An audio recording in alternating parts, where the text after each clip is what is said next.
ನಮಸ್ಕಾರ ವೀಕ್ಷಕರೇ, ಕಾಲಜ್ಞಾನದ ವಿಶೇಷ ಸಂಚಿಕೆಗೆ ಸ್ವಾಗತ. ನಾನು ವಿಜಯ್ ಭಾಸ್ಕರ್.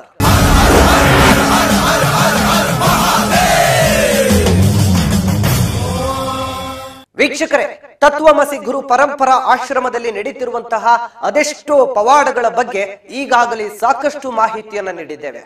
ಇನ್ನು ಅದರಂತೆ ಶ್ರೀ ಶ್ರೀ ಶ್ರೀ ಕಿರಣ್ ಕುಮಾರ್ ಗುರೂಜಿರವರ ನೇತೃತ್ವದಲ್ಲಿ ನಡೀತಿರುವಂತಹ ಯಾಗ ಪುಣ್ಯಾದಿಗಳಲ್ಲಿ ಭಾಗವಹಿಸಲು ಅನೇಕ ಭಕ್ತರು ತಂಡೋಪತಂಡವಾಗಿ ಪ್ರತಿನಿತ್ಯವೂ ನೆರೆದಿರ್ತಾರೆ. ಇಂತಹ ಶ್ರೇಷ್ಠರು, ಕಾಲಜ್ಞಾನಿಗಳು, ಕಾಲ ಬ್ರಹ್ಮ ಅಂತಾನೆ ಖ್ಯಾತಿ ಪಡೆದಿರುವಂತಹ ಶ್ರೀ ಕಿರಣ್ ಕುಮಾರ್ ಗುರೂಜಿರವರ ಪ್ರಕಾರವಾಗಿ ಮುಂದಿನ ಕಾಲಜ್ಞಾನದ ಒಂದಷ್ಟು ವಿಚಾರಗಳು ಇಲ್ಲಿವೆ ನೋಡಿ. ನಮಸ್ಕಾರ ವೀಕ್ಷಕರೇ, ತತ್ವಮಸಿ ಗುರು ಪರಂಪರಾ ಆಶ್ರಮದ ಸಂಸ್ಥಾಪಕರಾದ ಶ್ರೀ ಶ್ರೀ ಶ್ರೀ ಕಿರಣ್ ಕುಮಾರ್ ಗುರೂಜಿರವರು ಈ ಹಿಂದೆ ಸಾಕಷ್ಟು ಭವಿಷ್ಯವಾಣಿಗಳನ್ನ ಹೇಳಿ ಜನರ ಮನಗೆದ್ದಿರುವಂತಹ ಕೀರ್ತಿ ಅಪಾರ. ಅವರ ಪ್ರತಿಯೊಂದು ಭವಿಷ್ಯವಾಣಿಯು ನಿಖರವಾಗಿ, ನಿರ್ದಿಷ್ಟವಾಗಿ ನಮ್ಮ ಕಣ್ಣ ಮುಂದೆ ನಡೆಯುತ್ತಿರುವುದೇ ರೋಚಕ.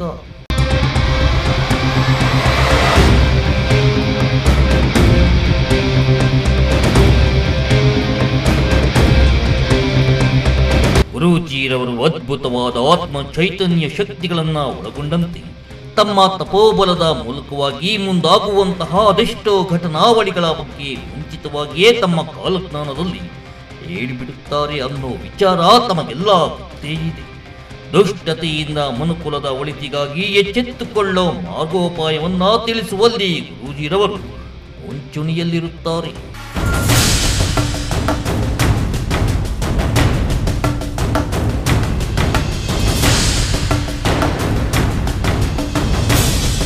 ಎಲ್ಲಿ ನೋಡಿದ್ರೂ ಹಸಿರು, ಬೆಟ್ಟ ಗುಡ್ಡಗಳ ನಡುವಣ ಮನಃಶಾಂತಿಯನ್ನ ಸೃಷ್ಟಿಸೋ ಪ್ರಕೃತಿಯ ಸೌಂದರ್ಯದ ಜೊತೆಗೆ ಗುರೂಜಿಯ ಆಶ್ರಮದಲ್ಲಿ ನಿತ್ಯ ದಾಸೋಹ ನಡೆಯುತ್ತಿರುತ್ತದೆ.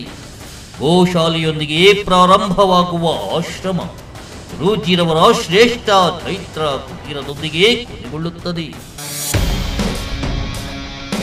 ವೀಕ್ಷಕರೇ, ಗುರೂಜಿರವರು ಇದೇ ವರ್ಷದ ಪ್ರಾರಂಭದಲ್ಲಿ ಅಂದರೆ 2025ರ ಕಾಲಜ್ಞಾನದ ಸಂಚಿಕೆಯಲ್ಲಿ ತಿಳಿಸಿರುವ ಹಾಗೆ ಈ 2025ರ ವರ್ಷ ತಾಂತ್ರಿಕ ಯುಗದ ಪ್ರಾರಂಭದ ಬಾಗಿಲಂತೆ.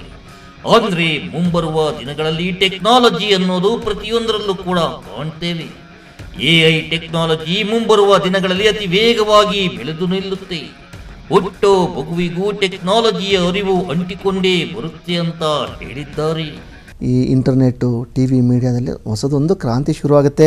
ಅದಲ್ಲದೆ IT-BTಯಲ್ಲಿ ಇವಾಗ ನೋಡಿ, ಹೇಗೆ ದಕ್ಷಿಣ ಭಾರತದಲ್ಲಿ ನಮ್ಮ ಇನ್ಫೋಸಿಸ್ ಶುರು ಆಯಿತು, ಹಾಗೆ ದಕ್ಷಿಣ ಭಾರತದಲ್ಲಿ ಮತ್ತೊಂದು ಸಾಫ್ಟ್ವೇರ್ ಕಂಪ್ನಿ ಆಗಲಿ ಅಥವಾ IT-BTಯಲ್ಲಿ ರೆವಲ್ಯೂಷನ್ ಆಗಿ ಮತ್ತೊಂದು ಕ್ರಾಂತಿ ಶುರುವಾಗೋದಾಗಲಿ ಅವೆಲ್ಲ ಕೂಡ ನಡೆಯುವ ಸಾಧ್ಯತೆ ಇದೆ. ಬಾಹ್ಯಾಕಾಶದಲ್ಲಿ ಮಹತ್ತರ ಸಾಧನೆ ಮಾಡುವಂಥದ್ದು, ಹೊಸದೊಂದು ಗ್ರಹ ಅನ್ವೇಷಣೆ, ಹೊಸದೊಂದು ಅನ್ವೇಷಣೆ ನೋಡಿ, ಚಂದ್ರಯಾನ ಮಾಡಿದರು, ಹಾಗೆ ಹೊಸ ಗ್ರಹದ ಅನ್ವೇಷಣೆ ಆಗುವಂಥದ್ದು, ಹೊಸ ಗ್ರಹಕ್ಕೆ ಹೋಗುವಂಥದ್ದಾಗು, ಅದಲ್ಲದೆ ಮೇನ್ ಮುಖ್ಯವಾಗಿ ಒಂದು ಏಲಿಯನ್ಗಳ ಸಂಪರ್ಕ ಮಾಡೋ ಸಾಧ್ಯತೆಗಳು ಕೂಡ ಈ ವರ್ಷದಲ್ಲಿದೆ. ಅದಲ್ಲದೆ ಪ್ರಾಕೃತಿಕ ವಿಕೋಪದಿಂದ, ಮನುಷ್ಯಕೃತ ವಿಕೋಪದಿಂದ ಸಮುದ್ರ ಉಕ್ಕಿ ಹರಿಯುವ ಸಾಧ್ಯತೆ ಇದೆ. ಕಾರಣ ಏನಂದರೆ, ಆ ಮೀನ್ ರಾಶಿಯಲ್ಲಿ ರಾಹು ಮತ್ತು ಶನಿ ಯುತಿ ಆಗೋದ್ರಿಂದ ನೀರಿಗೆ ಸಂಬಂಧಪಟ್ಟಂಥದ್ದು, ವೆದರ್ಗೆ ಸಂಬಂಧಪಟ್ಟಂತಹ ಒಂದು ವೈಬ್ರೇಷನ್, ಕಟ್ಟಿಟ್ಟ ಬುತ್ತಿ, ನಾವು ಹೇಳೋಂಗೆ ಇಲ್ಲ, ಅದು ನಡೆಯುತ್ತೆ. ಆದರೆ ತಾತ್ಕಾಲಿಕ, ಅದರಿಂದ ಒಳ್ಳೆಯ ಎಫೆಕ್ಟೇ ಬರುತ್ತೆ. ಸಮುದ್ರ ಎಷ್ಟೋ ಸಂಗತಿ ಹೊರಗೆ ಬರ್ತವೆ, ಜಗತ್ತಲ್ಲಿ ಎಷ್ಟೋ ಸಂಗತಿ ಹೊರಗೆ ಬರ್ತವೆ, ಅದು ಎಲ್ಲ ಒಳ್ಳೆಯದೇ. ಕೆಟ್ಟದಂತ ನಡೀತಾ ಇರೋದೆಲ್ಲ ಒಳ್ಳೆಯದೇ. ನಮಗೇನೋ ಅಯ್ಯೋ ಕೆಟ್ಟದಲ್ಲ, ಅದು ಹೊಸದೊಂದು ಯುಗದ ಹೊಸದೊಂದು ಟ್ರೆಂಡನ್ನು ಶುರು ಮಾಡೋಕ್ಕೆ ಅದು ಬೇಸದು ಅಷ್ಟೇ, ಮತ್ತೇನಿಲ್ಲ. ಅದಲ್ಲದೆ ಏನಾಗುತ್ತೆ ಅಂದರೆ, ನಾನು ಹೇಳಿದೆ ಎಷ್ಟೋ ಒಂದು ಹಿಂದಿನ ಕೂಡ ಹೇಳಿದೆ, 2023ಯಲ್ಲಿ ಎಷ್ಟೋ ಒಂದು ವ್ಯಾಕ್ಸಿನ್ಗಳು, ಗುಪ್ತ ರೋಗಗಳ ವ್ಯಾಕ್ಸಿನ್ಗಳು ಬರ್ತವೆ, ಎಷ್ಟೋ ಸಿಗದೇ ಇರುವಂಥ ರೋಗಗಳ ವ್ಯಾಕ್ಸಿನ್ ಬರ್ತವೆ ಅಂತ ಹೇಳಿದೆ. ಅದು ಕ್ಲೈಮ್ಯಾಕ್ಸ್ ಪಾರ್ಟು, ಸುಮಾರು ವ್ಯಾಕ್ಸಿನ್ಗಳು ಇವಾಗ ನೀನು ಕಾಣ್ತೀಯ. ಅದಲ್ಲದೆ ಏನಾಗುತ್ತೆ, ಭಾಗಶಃ ಇಸ್ಲಾಮಿಕ್ ಕಂಟ್ರಿಗಳು ಕೂಡ 2025ಯಲ್ಲಿ ಭಾಗಶಃ ದೇಶವನ್ನು ಕಳ್ಕೊಳ್ಳುವಂಥ, ಭೂಮಿಯನ್ನು ಕಳ್ಕೊಳ್ಳುವಂಥ ಸಾಧ್ಯತೆಗಳು ತುಂಬ ಇದೆ. ಇವಾಗ ಬಂದು ನಾವು ನಮ್ಮ ಒಂದು ಅಮೇರಿಕಾದಂತ ನೋಡಿದಾಗ ಏನಾಗುತ್ತೆ, ಅಮೇರಿಕಾ ಅಂತ ಅಂದರೆ ಡಾಲರ್ ವ್ಯಾಲ್ಯೂ, ಯಾಕಂದ್ರೆ ನಾನು ರುಪೀಸಲ್ಲಿ ಹೇಳಬೇಕಂದ್ರೆ ನಾನು ಡಾಲರ್ ಕಂಪೇರ್ ಮಾಡಲೇಬೇಕು. ಡಾಲರ್ ವ್ಯಾಲ್ಯೂ ಕುಸಿಯೋ ಸಾಧ್ಯತೆಗಳಿದೆ. ಯಾಕಂದರೆ ಅಲ್ಲಿ ತುಂಬ ರಿಸೆಷನ್ ಶುರು ಆಗುತ್ತೆ, ಎಷ್ಟೋ ಬ್ಯಾಂಕ್ರಪ್ಟ್ಗಳಾಗ್ತವೆ. ಅವಾಗ ಏನಾಗುತ್ತೆ, ನಮ್ಮ ರುಪೀಸ್ ವ್ಯಾಲ್ಯೂ ಜಾಸ್ತಿ ಆಗುತ್ತೆ. ಯಾಕಂದರೆ ನಾವು ಇಂಡಿಯಾ ಪ್ರೊಡಿಕ್ಷನ್ ಮಾಡಿದಾಗ ನಾವು ಅಬ್ವಿಯಸ್ಲಿ ಅಮೇರಿಕಾ ಬೈ ಡಿಫಾಲ್ಟಾಗಿ ಬಂದೇ ಬರುತ್ತೆ ನಮಗದು. ಸೊ ಹಾಗೆ, ಸೊ ಅದು ಒಂದು ಜಾಸ್ತಿ ಇದೆ. ನೋಡಿದ್ರಲ್ಲ ವೀಕ್ಷಕರೇ, ಗುರೂಜಿರವರ ಮಾತಿನ ತಾತ್ಪರ್ಯವನ್ನು ಕಾಲಜ್ಞಾನಿ ಗುರೂಜಿರವರ ಕಾಲಜ್ಞಾನದ ಪ್ರತಿಯೊಂದು ವಾಕ್ಯ ಸತ್ಯವಾಗುತ್ತಿರುವುದೇ ಆಶ್ಚರ್ಯ. ಯಾಕಂದ್ರೆ ಇವರ ಟೆಕ್ನಾಲಜಿ ಕಾಲಮಾನದ ಕಾಲಘಟ್ಟದ ಕಾಲಜ್ಞಾನವು ಇದೀಗ ನಿಜವಾಗುತ್ತಿದೆ. ಅನೇಕ ಸಾಫ್ಟ್ವೇರ್ ಕಂಪನಿಗಳು ರೋಬೋಗಳ ಕಾರ್ಯವೈಖರಿಯ ಮೊರೆ ಹೋಗುತ್ತಿದ್ದಾರೆ. ಪ್ರತಿಯೊಂದು ಕೆಲಸದಲ್ಲೂ ಎಐ ಟೆಕ್ನಾಲಜಿಯನ್ನ ಬಳಸಲು ಮುಂದಾಗಿದ್ದಾರೆ. ಇನ್ನು ದೊಡ್ಡ ದೊಡ್ಡ ಆಸ್ಪತ್ರೆಗಳಲ್ಲಿ ಇದೀಗ ಇಂತಹುದೇ ಒಂದು ಟೆಕ್ನಾಲಜಿಯ ಮೊರೆ ಹೋಗುತ್ತಿದ್ದಾರೆ.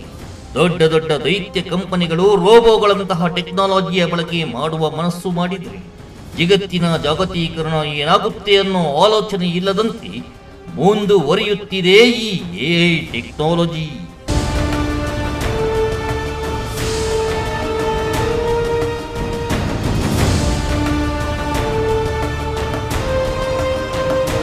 ಗುರೂಜಿರವರು ಈ ಹಿಂದೆ ತಮ್ಮ ಕಾಲಜ್ಞಾನದ ಸಂಚಿಕೆಯಲ್ಲಿ ವಕ್ಫ್ ಬೋರ್ಡ್ನ ಬಗ್ಗೆ ಭವಿಷ್ಯವಾಣಿಯನ್ನ ನುಡಿದಿದ್ದರು. ಒಂದು ಆಶ್ಚರ್ಯ ವಿಚಾರ ಅಂದ್ರೆ ಯಾರು ಕೂಡ ವಿಚಾರ ಎತ್ತದ ಸಮಯದಲ್ಲಿ, ಯಾರು ಕೂಡ ಆ ಬಗ್ಗೆ ಮಾತೇ ಆಡದ ಸಮಯದಲ್ಲಿ, ಯಾರು ಕೂಡ ಆ ಬಗ್ಗೆ ಊಹೆಯೂ ಮಾಡದ ಸಮಯದಲ್ಲಿ ಗುರೂಜಿರವರು ವಕ್ಫ್ ಬೋರ್ಡ್ನ ವಿಚಾರ ಮಾಡಿದರು. ಅದುವೇ ವಕ್ಫ್ ಬೋರ್ಡ್ನಲ್ಲಿ ಆಗುವಂತಹ ಕೆಲ ಬದಲಾವಣೆಯ ಬಗ್ಗೆ. ಈಗ ಮೊದಲು ಕರೆಂಟ್ ಇಶ್ಯೂ ಆಗಿರುವಂತದ್ದು ಯಾವ್ದಂದ್ರೆ ವಕ್ಫ್ ಬೋರ್ಡ್. ಇದು ಏನಾಗ್ಬಿಟ್ಟಿದೆ, ಕರೆಂಟ್ ಇಶ್ಯೂ ಸುಮ್ನೆ ಒಂದೇ ಅಲ್ಲ, ಒಂದು ಪ್ಲೇಸ್ಗೆಲ್ಲ ದೇಶ ವ್ಯಾಪಿ ಆಗ್ಬಿಟ್ಟಿದೆ. ಈಗ ನೋಡ್ಬೋದು, ಮೊನ್ನೆ ನಾವು ಶ್ರೀರಂಗಪಟ್ಟಣದಲ್ಲಿ ಈ ವಕ್ಫ್ ಬೋರ್ಡ್ ಸಲುವಾಗಿನೇ ಅವ್ರು ಸ್ಟ್ರೈಕ್ ಎಲ್ಲ ಮಾಡಿದ್ದಾರೆ ರೈತಾಪಿ ಜನಗಳು. ಸೊ ಈ ಒಂದು ಇಶ್ಯೂನ ನಾನು ಇನ್ ಡೆಪ್ತ್ ಅನಲೈಸ್ ಮಾಡಿ ನೋಡಿದಾಗ ಈ ವಕ್ಫ್ ಬೋರ್ಡ್ ಭೂ ಸ್ವಾಧೀನ ಕಾಯ್ದೆ ಏನಿದೆಯಲ್ಲ, ಇದು ಎಲ್ಲಿವರೆಗೂ ಬರುತ್ತೆ, ಇದ್ರದ್ದು ಏನಾಗುತ್ತೆ ಎಂಡ್ ರಿಸಲ್ಟ್ ಅಂತ ನೋಡಿದಾಗ ಅದು 100% 100% ಪರಮಾತ್ಮನಾಣೆಗೂ ಸತ್ಯವಾಗಿ ವಕ್ಫ್ ಬೋರ್ಡ್ ಭೂ ಸ್ವಾಧೀನ ಕಾಯ್ದೆ ರದ್ದು ಆಗ್ಲೇಬೇಕು, ರದ್ದು ಆಗೇ ಆಗುತ್ತೆ. ಸೊ ಯಾವುದೇ ತರನಾದಂತಹ ರೈತಾಪಿ ಜನಗಳಾಗಲಿ ಸ್ವಾಮೀಜಿಗಳಾಗಲಿ ಇನ್ನ ಚಿಂತೆ ಮಾಡೋ ಅವಶ್ಯಕತೆನೇ ಇರೋದಿಲ್ಲ. ಸೆಂಟ್ರಲ್ ಅಲ್ಲೆಲ್ಲ ಗುರುಜಿ ನೀವು ರದ್ದಾಗುತ್ತೆ ಅಂತ ಹೇಳ್ತಾ ಇದ್ದೀರಿ ಗುರುಜಿ, ಕೇಂದ್ರ ಸರ್ಕಾರ ತಿದ್ದುಪಡಿ ತರ್ತೀವಿ ಅಂದಿದ್ರು. ಅದು ತಿದ್ದುಪಡಿ ಯಾವಾಗ್ಲೂ ಹೇಳ್ತಾನೆ ಇದಾರೆ, ಬಟ್ ಆಗಿಲ್ಲ. ಬಟ್ ಈ ಟೈಮ್ ಅಲ್ಲಿ ಗ್ಯಾರಂಟಿ ನಡೆದೋಗ್ಬಿಡುತ್ತೆ. ಇವಾಗ ಅದು ತಿದ್ದುಪಡಿ ಆಗುತ್ತಾ ರದ್ದಾಗುತ್ತಾ ಅಂತ ಗುರುಜಿ? ರದ್ದಾಗ್ಬಿಡುತ್ತೆ, ತಿದ್ದುಪಡಿನಲ್ಲ ರದ್ದೇ ಆಗ್ಬಿಡುತ್ತೆ. ಭೂ ಸ್ವಾಧೀನ ಕಾಯ್ದೆ ಇರೋದೇ ಇಲ್ಲ ಇವಾಗ. ಅದು ವೆರಿ ಶಾಕಿಂಗ್ ನ್ಯೂಸ್. ವಕ್ಫ್ ಬೋರ್ಡ್ದು ಅದು ಒಂದೇ ಅಂತಲ್ಲ, ಈ ವಕ್ಫ್ ಬೋರ್ಡ್ ನಾನು ಎಂಡ್ ಆಫ್ ದ ಇಯರ್ ಏನ್ ಆಗ್ಬಹುದು ಇದ್ರದ್ದು ಫುಲ್ ಒಂದು ಸ್ಕ್ಯಾನ್ ಮಾಡಿ ನೋಡಿದಾಗ ಇದಕ್ಕೆ ಮೇಜರ್ ಸರ್ಜರಿ ಆಗ್ಬಿಡುತ್ತೆ. ವಕ್ಫ್ ಬೋರ್ಡ್ ಪಾಲಿಸಿಗಳಿಗೆ ತುಂಬಾ ಸರ್ಜರಿ ಮಾಡ್ಬಿಡ್ತಾರೆ. ಅದು ಒಂದೇ ಅಂತಲ್ಲ, ಮತ್ತು ಭೂ ಸ್ವಾಧೀನ ಕಾಯ್ದೆ ಅದು ಕಾಯ್ದೆನೆ ಹೋಗ್ಬಿಡುತ್ತೆ ಇವಾಗ. ಅದು ಇರೋದೇ ಇಲ್ಲ, ತಿದ್ದುಪಡಿ ಎಲ್ಲ ರದ್ದೇ ಆಗ್ಬಿಡುತ್ತೆ ಅದು. ಓ ಮೈ ಗಾಡ್. ಅದು ಮತ್ತೆ ಅದಲ್ಲದೇನೆ ಹೆಚ್ಚು ಕಡಿಮೆ ವಕ್ಫ್ ಬೋರ್ಡ್ ದಲ್ಲಿ ತುಂಬಾ ಮೇಜರ್ ಸರ್ಜರಿ ಕೂಡ ನನಗೆ ಎಂಡ್ ಆಫ್ ದ ಇಯರ್ ಒಳಗೆ ಕಾಣಿಸ್ತಾ ಇದೆ. ಇದು ಬರಲಿರೋ ದಿನಗಳಲ್ಲಿ ಗ್ಯಾರಂಟಿ ಯಾರ ತರ ಭೂ ಸ್ವಾಧೀನಕ್ಕೆ ಇವ್ ಏನ್ ಕಾಯ್ದೆ ಇದೆಯಲ್ಲ ಎಲ್ಲ ರದ್ದಾಗ್ಬಿಡುತ್ತೆ. ಯಾರೇ ಒಂದು ರೈತಾಪಿ ಜನಗಳಾಗ್ಲಿ ಮತ್ತೆ ಇನ್ನೇ ಯಾರ ಜನಗಳಾದ್ರೂ ಕೂಡ ಚಿಂತೆ ಮಾಡುವಂತ ಅವಶ್ಯಕತೆ ಖಂಡಿತವಾಗಿ ಇರಲ್ಲ. ಇದು ತುಂಬಾನೇ ಇನ್ ಡೆಪ್ತ್ ಆಗಿ ಅನಲೈಸ್ ಮಾಡಿ ನಾನು ತೆಗೆದಿರುವಂತದ್ದು. ಹೇಳಿದ್ರಲ್ಲ ವೀಕ್ಷಕರು, ಗುರೂಜಿರವರು ಈ ಮಾತುಗಳನ್ನ ವಕ್ಫ್ ಬೋರ್ಡ್ನ ತಿದ್ದುಪಡಿ ಕಾಯ್ದೆ ಬರುವ ಮುನ್ನವೇ ಹೇಳಿಬಿಟ್ಟಿದ್ದರು. ಅವರ ಭವಿಷ್ಯವಾಣಿ ನುಡಿದ ಒಂದು ವಾರದಲ್ಲೇ ವಕ್ಫ್ ಬೋರ್ಡ್ನ ಕೆಲ ಕಾಯ್ದೆಗಳು ಜಾಗತಿಕ ಮಟ್ಟದಲ್ಲಿ ತಿದ್ದುಪಡಿಗಳಾದವು ಅನ್ನೋದೇ ಬಹಳ ರೋಚಕ. ಯಾಕಂದ್ರೆ ಯಾರು ಕೂಡ ಆ ಬಗ್ಗೆ ಗಮನವೇ ಹರಿಸದ ಸಮಯದಲ್ಲಿ ಇಂತಹ ಮಹಾನುಭಾವ ನುಡಿದ ನಂತರದಲ್ಲಿ ಆ ಘಟನೆಗಳು ನಡೆಯುತ್ತವೆಯಲ್ಲ, ಅದೇ ನೋಡಿ ರೋಚಕ ಸಂಗತಿ. ಕಾಲಜ್ಞಾನಿ ಗುರೂಜಿಯ ಮತ್ತೊಂದು ಕಾಲಜ್ಞಾನದ ವಿಚಾರವಾಗಿ ಹೇಳೋದಾದರೆ, ಗುರೂಜಿರವರು ಈ ಹಿಂದೆ ತಮಿಳುನಾಡು ಮತ್ತು ಚೆನ್ನೈಗೆ ನೀಡಿದಂತಹ ಎಚ್ಚರಿಕೆಯ ಭವಿಷ್ಯವಾಣಿ ನಿಜವಾಗಿದ್ದು ನಿಮಗೆಲ್ಲ ಇದೆ.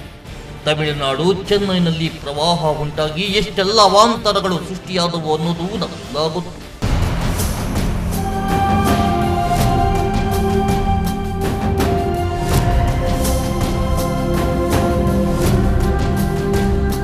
ವೀಕ್ಷಕರೇ, ಗುರೂಜಿರವರು ಇದೀಗ ತಮಿಳುನಾಡು ಮತ್ತು ಕೇರಳಕ್ಕೆ ರೆಡ್ ಅಲರ್ಟ್ ಘೋಷಿಸಿದ್ದಾರೆ.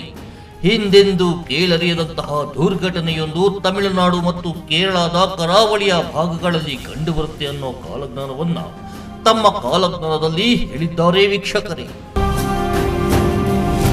ಕಾಲಜ್ಞಾನಿ ಗುರೂಜಿಯಾದ ಶ್ರೀ ಶ್ರೀ ಶ್ರೀ ಕಿರಣ್ ಕುಮಾರ್ ಗುರೂಜಿರವರ ಕಾಲಜ್ಞಾನದಂತೆ ಎಲ್ಲವೂ ಕೂಡ ನಡೆಯುತ್ತಿದೆ. ಇವರ ಬಳಿ ಬೇಡಿ ಬಂದ ಶಿಷ್ಯರ ಕಷ್ಟಗಳನ್ನು ನಿವಾರಿಸುವಲ್ಲಿ ಸೀಮರು.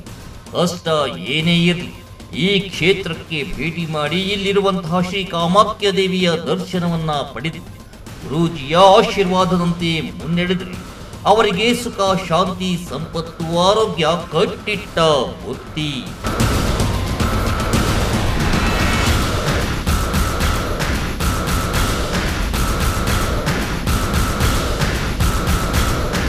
ಶ್ರೀ ಕ್ಷೇತ್ರಕ್ಕೆ ಭೇಟಿ ನೀಡೋದರ ಮೂಲಕವಾಗಿ ಅನೇಕರು ಅದೆಷ್ಟೋ ಕಷ್ಟ ಕಾರ್ಪಣ್ಯಗಳನ್ನ ಇಲ್ಲಿನ ಕಾಮಾಖ್ಯ ತಾಯಿಯ ಮುಂದಿಟ್ಟು ಪ್ರಾರ್ಥನೆಯನ್ನ ಸಲ್ಲಿಸಿ ತಾಯಿಯ ಮುಂದೆ ಹರಕೆ ಹೊತ್ತು ತುಪ್ಪದ ದೀಪ ಹಟ್ಟಿಸಿದ್ರೆ ಸಾಕು, ಅವರ ಮನಸ್ಸಿನ ಇಚ್ಛೆ ಈಡೇರಿತು ಎಂದೇ ಅರ್ಥ.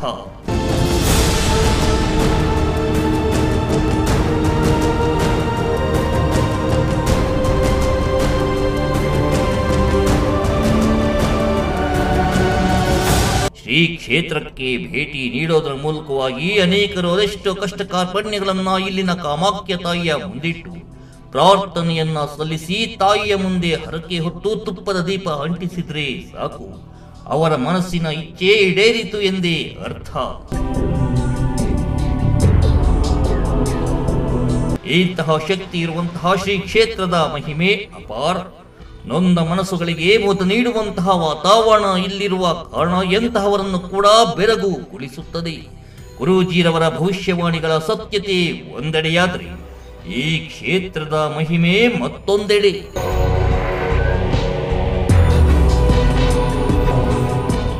ಗುರೂಜಿರವರ ಭವಿಷ್ಯವಾಣಿಗಳ ಸತ್ಯಾಸತ್ಯತೆ ಒಂದ್ ಕಡೆಯಾದ್ರೆ ಈ ಕ್ಷೇತ್ರದ ಮಹಿಮೆ ಮತ್ತೊಂದು ಕಡೆ.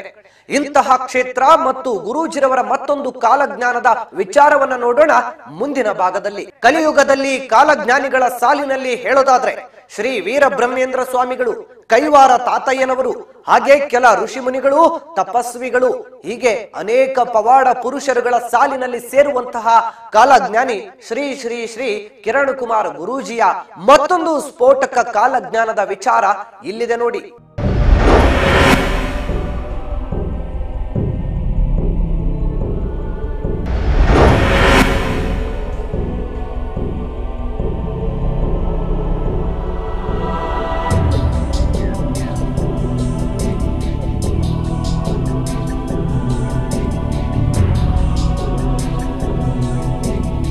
ವೀಕ್ಷಕರೇ, ಗುರೂಜಿರವರ ಕಾಲಜ್ಞಾನದಂತೆ ಮುಂಬರುವಂತಹ ದಿನಗಳ ಭವಿಷ್ಯ ಹೇಗಿರುತ್ತೆ ಅನ್ನೋದನ್ನ ಊಹಿಸಿದ್ರೇನೆ ನಿಜಕ್ಕೂ ಮೈ ಜುಮ್ಮೆನಿಸುತ್ತೆ. ಯಾಕಂದ್ರೆ ಗುರೂಜಿರವರ ಪ್ರತಿಯೊಂದು ಮಾತುಗಳು ಅಕ್ಷರಶಃ ನಿಜವಾಗುತ್ತಿರುವುದೇ ಇದಕ್ಕೆ ಕಾರಣ. ಅಂದ್ರೆ ಮುಂಬರುವ ದಿನಗಳಲ್ಲಿ ಭಾರತಕ್ಕೆ ಕಾಡುವಂತಹ ಒಂದು ದೊಡ್ಡ ಪಿಡುಗು ಹೇಗಿರುತ್ತೆ ಅಂದ್ರೆ ಸಮಸ್ಯೆ ಇದೀಗ ಶುರುವಾಗಿ ಶತಮಾನಗಳವರೆಗೆ ಸದ್ದು ಮಾಡುತ್ತಂತೆ. ನಮಸ್ಕಾರ. ಇಂದಿನ ವಿಶೇಷ ಸಂಚಿಕೆಯಲ್ಲಿ ನಾನು ಈ ಒಂದು ದಕ್ಷಿಣಾಯನದಲ್ಲಿ ನಡೆಯುವಂತಹ ತುಂಬ ಸೆನ್ಸಿಟಿವ್ ಆಗಿರುವಂತಹ ಒಂದು ವಿಷಯದ ಬಗ್ಗೆ ಚರ್ಚೆ ಮಾಡ್ತಿದ್ದೀನಿ. ಅದು ಬೇರೇನಲ್ಲ, ಭಾರತವನ್ನು ಒಡೆದು ಆಳುವಂತಹ ನೀತಿ, ಭಾರತವನ್ನು ಇಬ್ಬಾಗ ಮಾಡಿ ಆಂದೋಲನ ಮಾಡುವಂಥ ರೀತಿ, ಭಾರತದಲ್ಲಿ ಎರಡು ಮಹಾ ದೊಡ್ಡ ಪಂಥಗಳ ಮಧ್ಯೆ ಘರ್ಷಣೆ ಆಗುವಂತಹ ನೀತಿ. ಸೊ ಮುಂಬರುವಂತಹ ಈ ದಕ್ಷಿಣಾಯನದಲ್ಲಿ ಈ ಒಂದು ಘರ್ಷಣೆ ಭೀತಿ ಶುರು ಆಗ್ತಾ ಇದೆ. ಇಲ್ಲಿ ಏನಾಗುತ್ತೆ ಅಂತಂದರೆ, ಒಂದು ಪಂಥದ ಜನಗಳು ತಮ್ಮ ಧರ್ಮ ಇದೆ ಅಂತ ಸಾಧಿಸ್ಕೊಂಡು ಹೋಗ್ತಾರೆ, ಇನ್ನೊಂದು ಪಂಥ ಜನಗಳು ಅದು ಇಲ್ಲ ಅಂತ ಸಾಧಿಸ್ತಾ ಇರ್ತಾರೆ. ಸೊ ಇಂತಹ ಪಂಥಗಳ ಮಧ್ಯದಲ್ಲಿ ಇಂತಹ ಏನು ಹೇಳಬೇಕು ನಾವು, ಧಾರ್ಮಿಕ ದಂಗಲ್ ಅನ್ಬೇಕು ಅಥವಾ ಸಿವಿಲ್ ವಾರ್ಗಳನ್ಬೋದು, ಕಮ್ಯುನಲ್ ರೈಟ್ಸ್ಗಳು ಅನ್ಬೋದು. ಸೊ ಈ ಥರವಾದಂತಹ ಒಂದು ಭಾರತಕ್ಕೆ ಇಕ್ಕಟ್ಟಾಗುವಂತಹ ಪರಿಸ್ಥಿತಿ ನಮಗೆ ಮುಂಬರುವಂತಹ ದಕ್ಷಿಣಾಯನದಲ್ಲಿ ಕ್ಲಿಯರ್ ಆಗಿ ಕಾಣಿಸ್ತಾ ಇದೆ. ಸೊ ಇವಾಗ ಆಲ್ಮೋಸ್ಟ್ ಒಂದು 4 months ಇದೆ. ಮುಂಬರುವಂಥ 4 ತಿಂಗಳ ಮುಂಚೆ ನಾವು ಇದನ್ನು ಭವಿಷ್ಯವಾಣಿನ ಪ್ರಿಡಿಕ್ಷನ್ ಮಾಡ್ತಾ ಇದ್ದೀವಿ. ಈ ಭವಿಷ್ಯವಾಣಿ ಪ್ರಿಡಿಕ್ಷನ್ ಮಾಡುವ ಉದ್ದೇಶ ಇಷ್ಟೇ, ನಾವೆಲ್ಲರೂ ಕೂಡ ಒಂದು ಬುದ್ಧಿವಂತರಿದ್ದೀವಿ, ನಾವೆಲ್ಲರೂ ಜ್ಞಾನವಂತರಿದ್ದೀವಿ. ಸೊ ಈ ಥರ ಪರಿಸ್ಥಿತಿ ಬರುತ್ತೆ ಅಂತ ನಮ್ಗೆ ಗೊತ್ತಾದಾಗ ನಾವು ಅದನ್ನು ಏನು ಮಾಡ್ಕೋಬೇಕು, ಆದಷ್ಟು ಅದನ್ನು ಜಾಗ್ರತೆಯಿಂದ ಅಂತಹ ಪ್ರಸಂಗಗಳನ್ನು ದಾಟುವಂಥ ಪ್ರಯತ್ನ ನಾವು ಪಡಬೇಕು.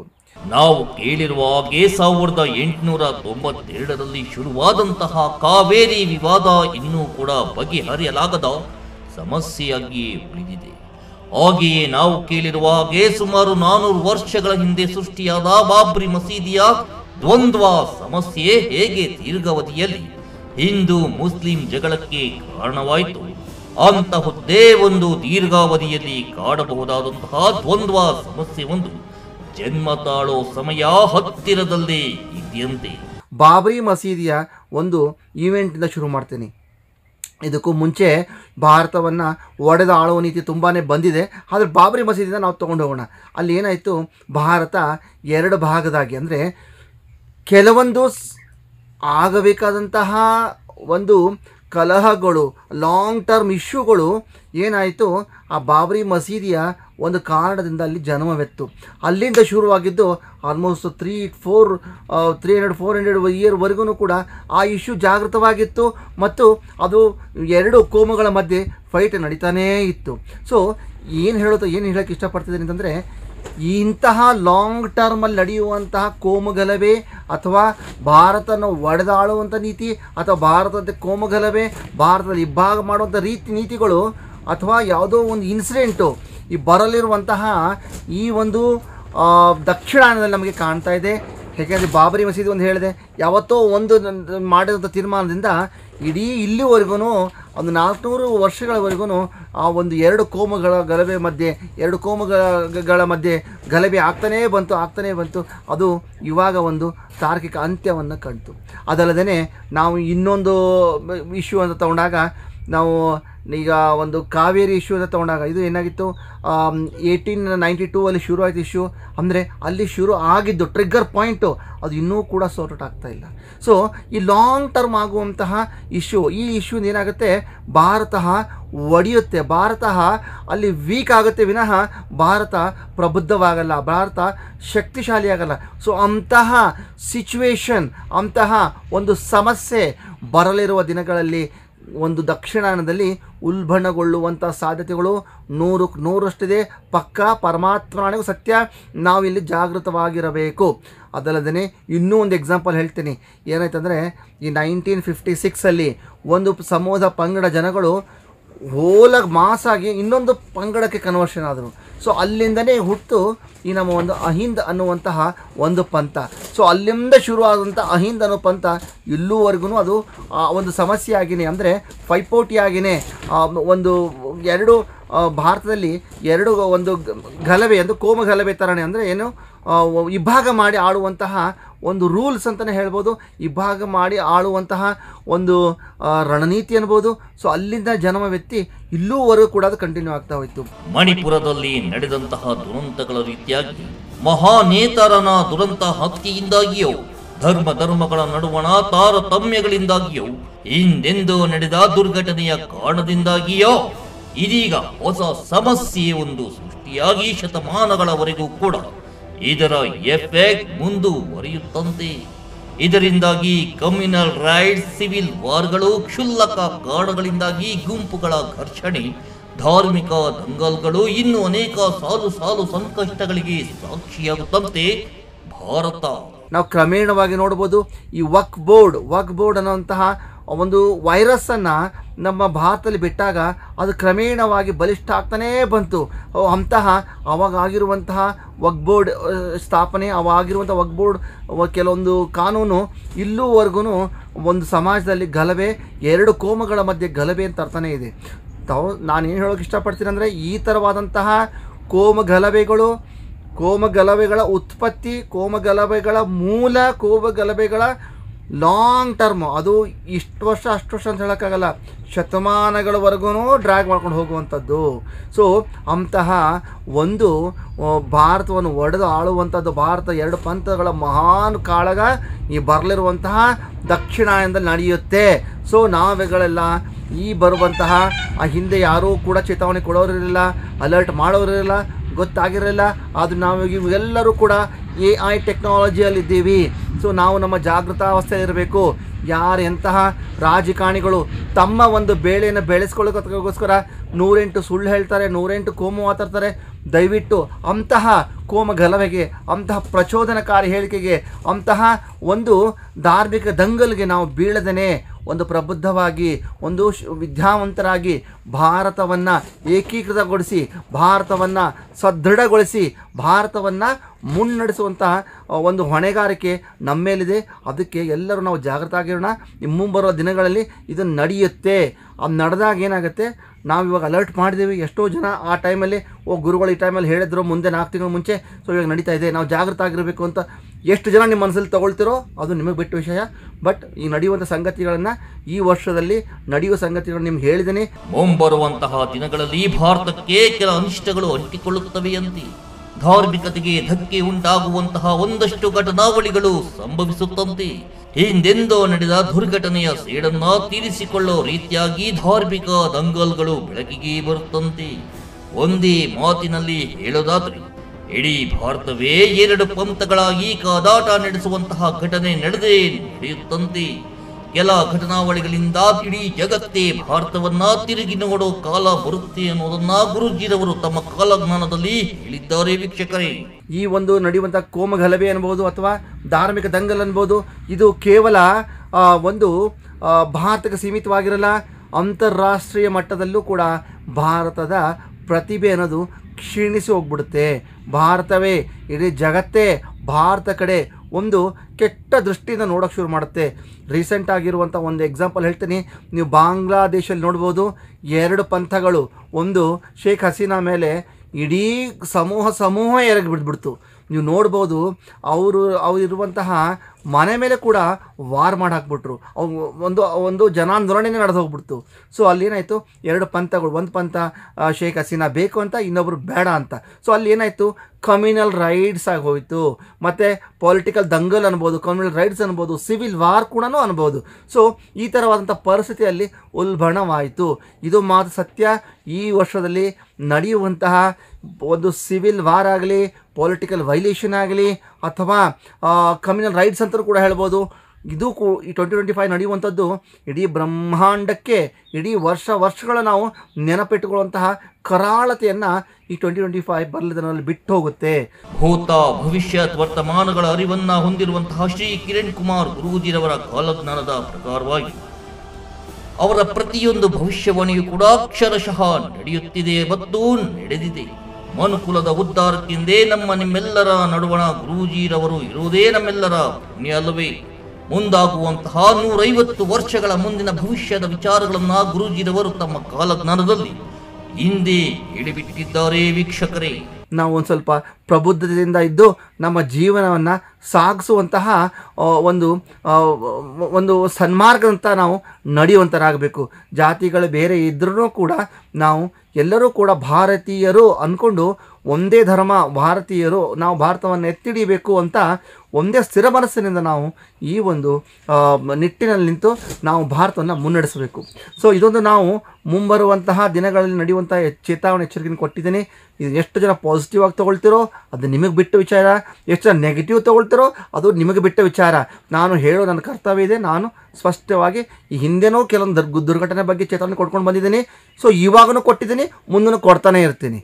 ಸೊ ಅದನ್ನು ನೀವು ಯಾವ ಥರ ಸ್ವೀಕಾರ ಮಾಡ್ತಿರೋ ಅದು ನಿಮಗೆ ಬಿಟ್ಟ ವಿಚಾರ. ಇಷ್ಟು ಹೇಳ್ತಾ ಇವತ್ತಿನ ಕಿರು ಸಂಚಿಕೆಗೆ ನಾನು ಅಲ್ಪ ವಿರಾಮ ಇಡ್ತಿದ್ದೀನಿ. ಸರ್ವೇ ಜನಾಃ ಸುಖಿನೋ ಭವಂತು. ಗುರೂಜಿರವರ ಮಾರ್ಗದರ್ಶನದಲ್ಲಿ ಮಾಡುವಂತಹ ಕೆಲಸಗಳಲ್ಲಿ ಯಾವುದೇ ವಿಘ್ನಗಳು ಬರೋದಿಲ್ಲ. ಜೀವನದ ಆಗು ಹೋಗುಗಳ ಅರಿವನ್ನ ಹೊಂದಿರುವಂತಹ ಇಂತಹ ಕಲಿಪುರುಷನ ಆಶೀರ್ವಾದ ಸದಾ ಕಾಲ ಎಲ್ಲರ ಮೇಲೂ ಕೂಡ ಇರಲಿ ಅಂತ ಹೇಳ್ತಾ ಇವತ್ತಿನ ಸಂಚಿಕೆಯನ್ನ ಮುಗಿಸ್ತಾ ಇದ್ದೇವೆ. ನಮಸ್ಕಾರ.